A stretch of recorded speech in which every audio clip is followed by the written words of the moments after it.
Zvedni to, prosím. Ahoj, tady Marie. Právě tu nejsem. Zanechte mi vzkaz.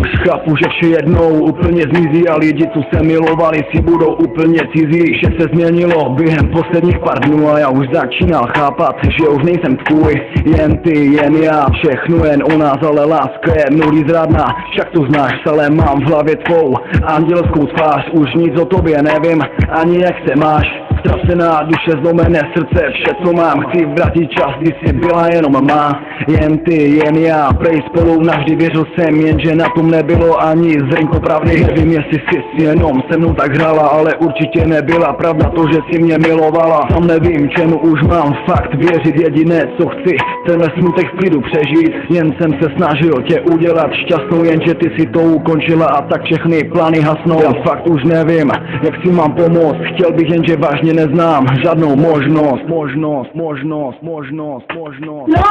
věcí a mnoho důvodů, proč nemůžem být dále spolu,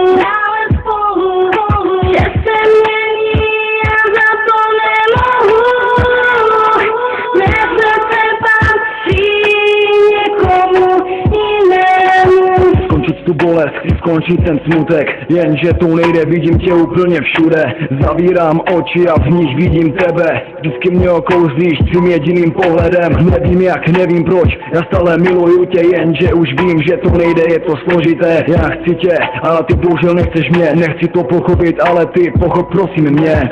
Mrzí mě ty chyby, vím, byla to moje vina, jediné co chci, aby se mi prosím odpustila. Chybíš tak jako nikdy nikdo předtím, vím, že je pozdě na to říkat, že se zlepším. V mém srdci navždy vyry to tvé jméno, nemůžu za to, že na tebe se nedá zapomenout. Chtěl bych tě políbit, chtěl bych tě mít v náručí, strašně bych to chtěl, jenže lásce neporučí, že vzpomínám na to, jak jsme byli šťastní, jenže už pochybuju o druhé šanci. Vzpomínám na to, jak jsme byli šťastní, jenže už pochybuju o druhé šanci.